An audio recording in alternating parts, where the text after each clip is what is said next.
Ayan, so magandang hating gabi sa inyo mga kababayan. So, ngayon pala ay alas 12 na ng gabi.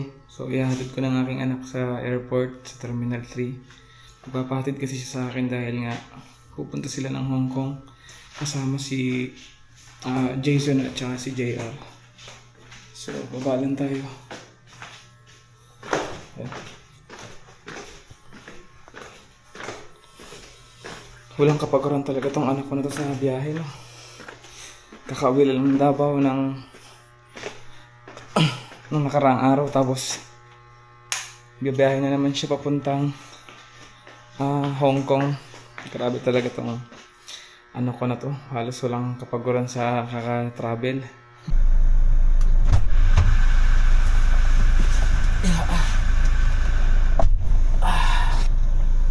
Ayan, so nasa loob na tayo ng sasakyan. Ayan. So, dadaan natin yung ano ko na si Jack sa bahay nila. Puntahan natin kasi kunting oras na lang. Aalis na rin siya. Ayan, nasa labas na tayo mga kababayan. Malapit na tayo sa bahay ng aking anak. So, ayan. So yun, napabalik tayo ng wala sa oras sa bahay kasi nakalimutan ko itong PB Apparel na t-shirt na pinapadala sa akin ng aking anak dalawa. Ibibigay daw niya ito kay Ma'am Joy. So yun mga kababayan, dito na tayo sa tapat ng bahay ng aking anak.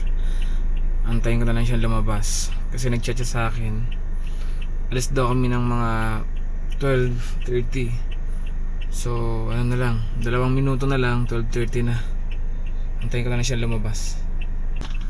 So, ayun nun ang aking anak.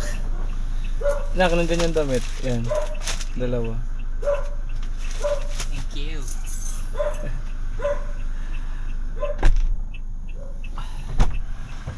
Ayun na siya. Lalayas ka na naman, ha? Di ka ba napapagod ka kalayas? Mas nakakapagod pag wala kang ginagawa. Good morning sa inyo. So ayan, palipad na po ako at inaantay ko lang si Nanay Lorna kung darating. Kasi lupad-lupad kami. Ayan, so good morning everyone. At yun na nga, dahil papunta po ako ng Hong Kong. At magpapahinga lang sandali, magbabakasyon. So, ihatid ako ni Kumarin yung tunay.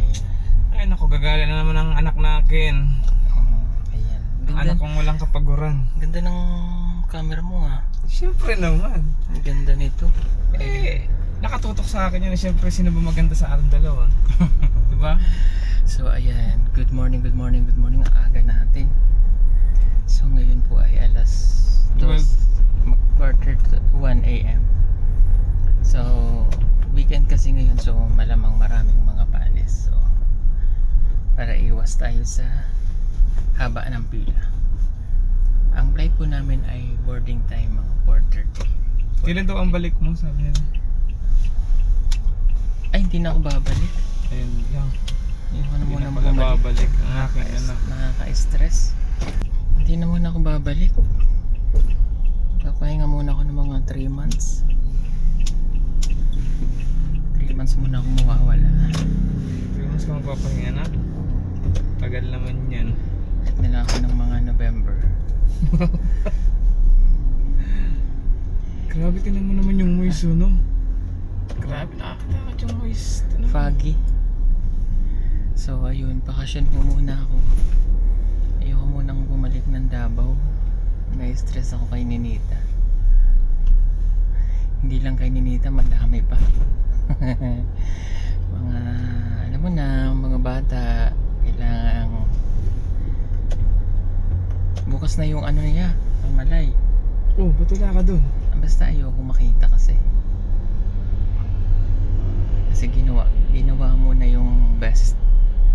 Lahat ng paraan. Kasi ginawa mo na yung lahat ng best mo eh. So wala ka naman choice kundi ibigay na lang talaga yung gusto niya. So ayun na yun. Siyempre Sa poster parent, maano yun. Diba? Bakit ang pula ng labi ko dyan? Bakit? Baka sa ilaw lang yan. Bakit ganyan ang huso ko dyan? Parang kinagat ng tungaw. So ayun na nga. Grabe naman sa tungaw. Medyo mahaba-habang biyahe. Pero parang pumunta lang din tayo ng Davao. Parehas lang oras niyan. Same lang din ba? 2 hours lang din? Same. Talaga? Malapit lang ang Hong Kong. Sa Hong Kong? So yung Hong Kong kasi nakapunta ako dyan 2014 pa. Pero nagtatrabaho pa ako nun. So hindi ko pa yun hindi pa hinga yung ginawa ko noon. Pagod. Pero ngayon babalik ako na magpapahinga. So hindi ko naman kailangan gumala doon kasi nga napuntahan ko na rin naman yung Disneyland, Durban, yung ano pa yun, Ocean Park. Di ba nagpunta?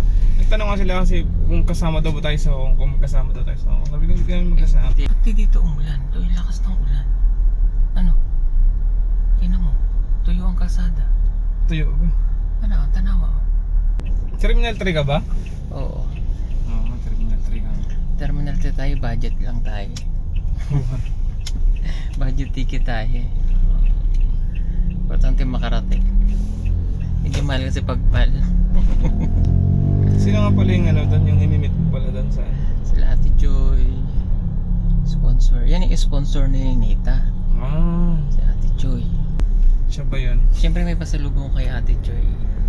Kasi lagi niya kami pinapasalubungan. Lagi siyang may papackage para sa amin. Mabait yan si Ate Joy. And Ate Sara, si Ma'am Sheila, Lenny, at meron pala kaming classmate na nandun, si Annalie. Yan, Classmate din nila.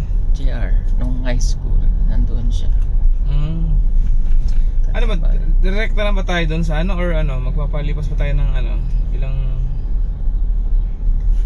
Saan tayo stop? doon sa may ano, Caltex sa may ano. Pwede naman. Kasi sabi ni JR 1:30 pa daw siya. 1:30 ang Ang alis niya sa Bacoor. Si Jason yan yung sa Santa Rosa. Same lang din siguro alis na. ay 1:30 ba si Jason? Masyado pang maaga tayo. Hindi kasi kailangan. Mahaba kasi pila. Masyado palang maaga. Pag international kasi medyo ano. Kailangan 3 hours before nandun ka na. Hindi na po kami pupunta ng Davao. Hindi ko pa masabi kung kailan.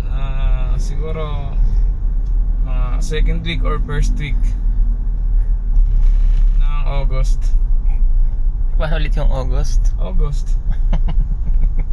Bakit? Ayan, so babalik kami ng Davao. Siya lang po muna siguro kasi nga 3 months ako mawawala. Galing pala nito ano. Ang kiling nga pala nito. Ayan, so babalik siya ng Davao. So yung mga anakin lang niya yung makakasama niya doon. Mga anak na akin na na ibang mga tatay lang ang makakasama ko doon. yung anak na akin na to, di ko pa makakasama to kasi matagal tong uuwi, mga 3 months pa to. So, ayun, parang nakakalungkot lang kasi uuwi ako ng Davao na ako lang mag-isa. Expected ko pa naman na magkasama kaming pabalik ng Davao kasi yun yung pagkakasabi niya nung una eh. Tapos biglang nagbago ang kanyang kaisipan. So, lalim naman ang Tagalog mo. nagbago ang kanyang kaisipan at siguro napagtanto niya na hindi pa siya handang bumalik ng Davao dahil sa mga pangyayari. Ganun pa man, sisikapin natin na makabalik ng Davao sa lalong madaling panahon.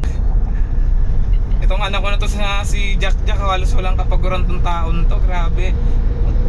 Isipin niyo yan kakauwi lang niya dito sa Manila. Kailan lang, ito lang, bago lang. Tapos ngayon naman, lalayas na naman siya. Hindi ko pa alam sa anak ko na to. May nunal yata sa paa to eh. Tama, may nunal nga ako sa paa. May nunal nga sa paa, kaya pala gala tong ano ko na to. Kasi totoo nga talaga ang kasabihan ng mga tao na kapag may nunal daw sa paa, gala daw talaga yan. Hindi yan mapakali sa isang lugar, kailangan talaga gumala talaga yan. So ayun na nga, yun na nga nangyayari. Yung anak ko na to talaga ay gala. Pero syempre wala naman ako magagawa. Bilang magulang, ibibigay ko ang kasiyahan ng anak ko kasi syempre habang malakas pa siya or malakas pa ako, gawin na niya yung mga dapat niyang gawin na yung naaayon lang or nakakabuti lang sa kanya, di ba? Ayoko naman na masyado akong maluwag sa mga anak ko tapos di ko alam kung ano nang pinagagawa nila sa buhay nila. Napapariwara na sila. Wow, ganap na ganap eh, no? Nanay nanay. Ganap na ganap masyado eh. At itong anak ko na to, itong panganay ko na anak na si Jack Jack, noon pa man, alam ko naman na hindi to napapariwara kasi mataas ang nito mataas ang gala vision nito Gala vision na. Mataas ang gala vision nito kaya hinahayaan ko na lang siya kung saan niya gustong pumunta. Pero ang laging paalala sa kanya bilang mama niya na siyempre ingatan palagi ang sarili, matutong magmasid sa paligid kasi sa panahon ngayon parang hindi naligtas. Nakapanood nyo naman siguro sa mga news kung ano-ano na nangyayari sa bansa natin. Napupunta na naman tayo sa sa pagtaas ng mga ng mga krimen. Nabawasan na yun tapos biglang bumalik na naman. Wait lang, magpapaano lang tayo, magpapagas muna. So yun mga kumare kong tunay, stop over muna kami dito sa Caltex, sa gasoline station kung saan ako nag-antay nung unang sinundo ko ang aking anak sa airport noong kailan ka umuwi ng anak? 29? Yun, nung naalala nyo nung sinundo ko siya nung July 29. Dito rin ako nagpahinga noon dito sa Caltex na to. Dito. Ayan. So, tambay muna kami dito na yung anak kasi masyado pa palang maaga. Alauna pa lang. So, ang boarding kasi nila 4 pa ng umaga. So, masyado pa kayong masyado pang maaga para pumunta ng NAIA Terminal 3. So, yun. Update ko na lang kayo sa mga ibang kaganapan pa namin mamaya. Gagawa kami ng ganap.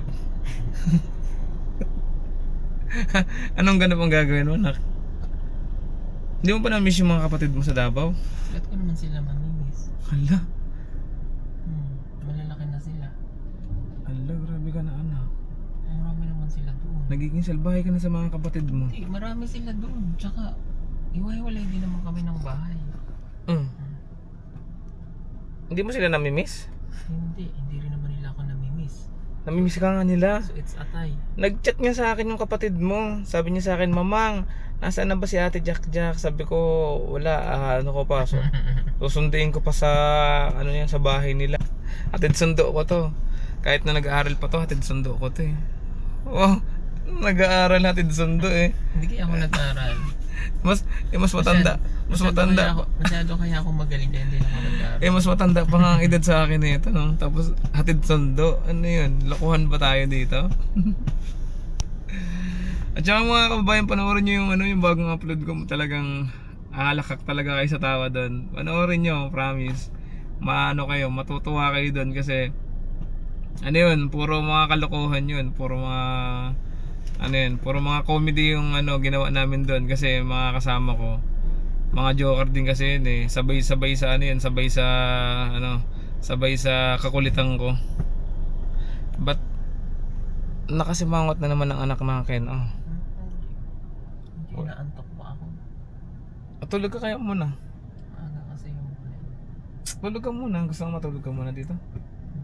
Maya alis na rin tayo. Idip ka muna. Launa na ang alis pa naman na Jason is 1:30 pa naman ang alis niya. Sakto kasi pipila ka pa sa check-in counter. Hindi naman madami yung dala mo. Hindi, kailangan ng boarding pass. Tapos pipila ka pa sa immigration. Saglit na naman ang kapag ano dun, di ba? Pagtatak. Tagal eh. Madami. Hindi, matagal siguro pag bago pa lang. Pag bago ka pa lang. Hindi, yung pila mahaba. Pag bago ka pa lang siguro pupunta ng ng abroad. Mahaba yung pila. Di ba matagal pag bago kang pag bago kang Maraming tanong. Mm. Parang si Eddie to dati. Mm. Hindi siya makaalis. Mm. Kinakabahan na si Eddie to. First time niya mag-abroad. First time. Oh, pero nakasama siya, di ba? Oo, sa Malaysia yun. Oo. Malaysia ba Thailand? Ano mga tinanong sa kanya? Hindi kasi makapaniwala na siya Pilipino kasi may itsura niya mga Indiano. Oo. So sabi niya katutubo siya, so kailangan pa namin ng katunayan na siya is katutubo. Ano yung ginawa niya din? Gumawa yung papel or ano? Hindi, sabi ko magsalita ka ng salita ninyo. Mm. Yan, ito po yung, sinamahan ko, ito po yung kanilang dialect doon. Mm. Ata Manubi. Mm. Or Ata. Ganyan. Tapos, di pa rin. Kailangan niya ng ID. Oh. Ng IPs. Wala siyang dalang ID ng IPs. Mm. Pinasend. Tapos meron po ba siyang national na damit? Ayun, meron. Tapos pinakausap yung kapatid niya doon sa Davao. Mm. Matagal pa din. So, mga 1 hour pa rin siya nagantay. So, pa-boarding na kami. Mm. Tapos, pumunta na yung flight stewardess sa immigration para i-assist. Tapos yun, napatunayan naman siya hindi nagkasala. Napatunayan siya hindi Indiano. Not guilty. Not guilty. Pinaalis din kami. So, yun. So, susunod, makakaalis na ulit siya. Oo, kasi wala na masyadong tanong yun eh. May tatak na passport niya eh. Ay, tataka na. At saka ano na siya. Basta wala ka namang record na nag-overstay ka, bumalik ka on time. Mm. Nadetect kasi nila, di ba yan? Pagka nag-overstay ka.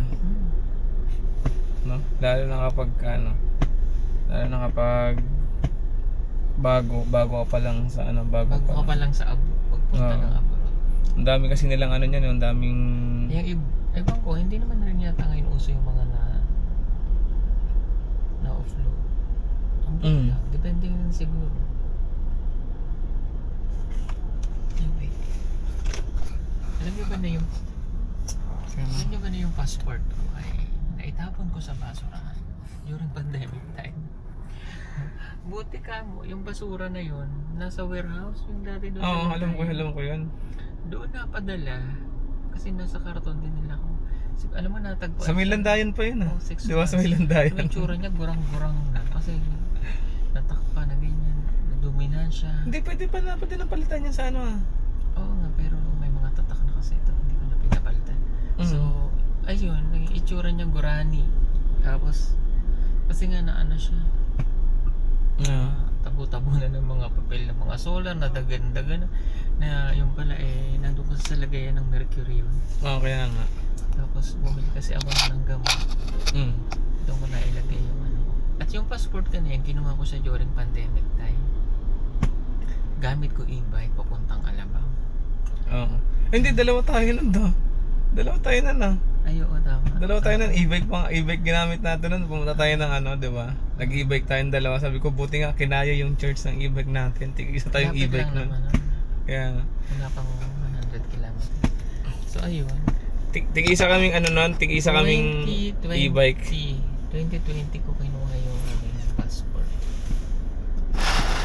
Pandemic. Kasagsagan nun, nasa tayo nun? Sa Laguna pa tayo nagbablog nun eh. Di ba? Sa Laguna tayo nagbablog. Alam nyo ba na ang una namin ginamit na sasakyan? Kahit may pabahay kami, sasakyan namin e-bike. E-bike talaga, grabe. Karga namin yung 2x2 na e-bike. May top load, may Ayero sa ibabaw. Pero nakakamiss din pero nakakamiss hanggang ngayon din yun. buhay pa yung e-bike. Oo, buhay pa Isa din. nasa Mindoro. Wala lang battery yun kaya hindi na matatakbo doon. Palitan lang ng battery, okay na.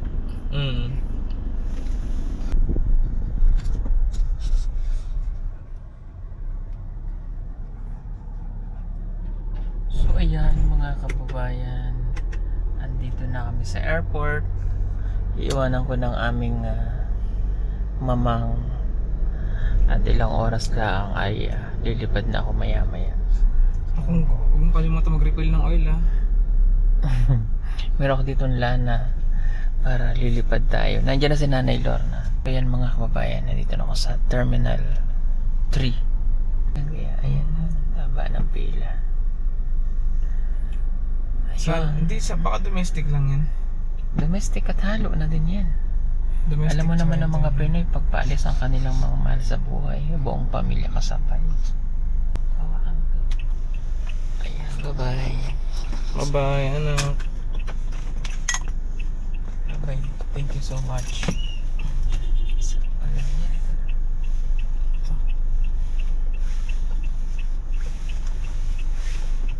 Thank you so much sa paghatid. Bye-bye, bye-bye. Bye-bye, anak. Bye-bye! So, see you mga kabayan sa Hong Kong. 3 months pa ako mawawala. Ingat ka ha. Thank you, thank you.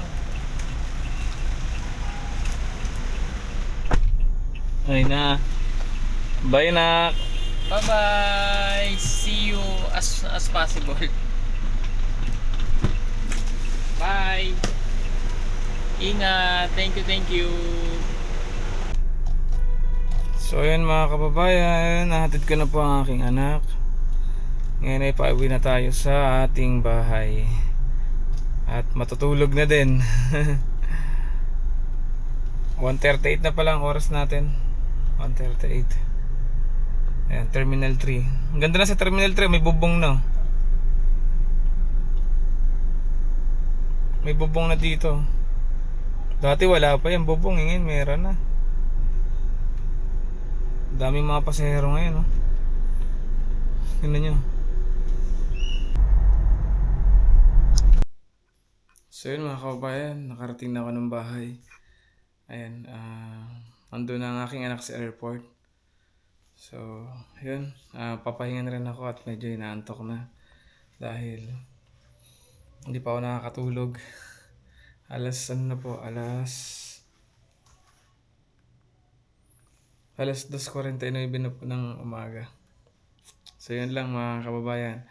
At maraming salamat sa lahat ng suporta po na binibigay nyo sa akin. Yun lang. Bye bye po.